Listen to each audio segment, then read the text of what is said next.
Ah, Here's something that I want you to know kung bakit hindi ko pinuputol itong bush na to, no? Tulad yan, yan pa isa. This is Lantana Camara. Ah, Aromatic siya. Mabango yung, well, sabi nung iba mabaho yung dahon. Pero sa akin ayos lang, mabango, parang oregano.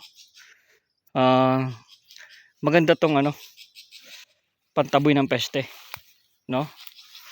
So kasi yung amoy niya, nakapagtaboy ng peste, especially pag nagagalaw o nadudurog o pwede mong i-dry and then you burn it. Effective siya according sa isang study sa UP, I think Los Baños. Yung dahon niyan is dinray and then hinalo sa charcoal, ginawang mosquito coil. So effective siya for 4 hours.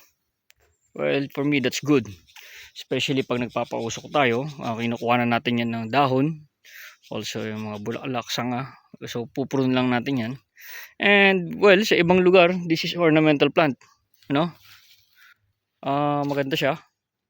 Ayan yung mga bulaklak niya, oh. So nag-a-attract to ng pollinators. Ano, magano maganda. Maganda talaga ang bulaklak. Parang hoya, oh. So nag-a-attract to ng mga pollinators, mga bees, butterflies, and others. So ayun, oh. Tingnan mo yung may butterfly doon. Yun. Nakuha na siya ng nectar. So marami siyang bunga. And yan yung magiging bunga niya, and then kakalat na lang yan kung saan saan.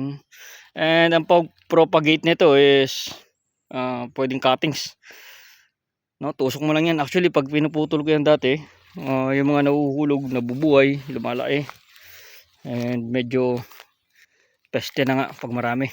Pero since dito wala naman siyang naapektuhan na tanim natin, so hayaan natin siya dyan. Mabubuhay yan dyan, painabangan natin yan balang araw. And also, yun nga, pag nagsusunog tayo, pag gusto nating magtaboy ng peste, ng mga insekto, well, kuha lang ng daon dyan, and yun, meron ka ng natural insect repellent. It's not a pesticide because hindi naman siya pumapatay ng insekto, no? So nagre-repel lang siya ng mga insects, especially pest. So that's Lantana Camara.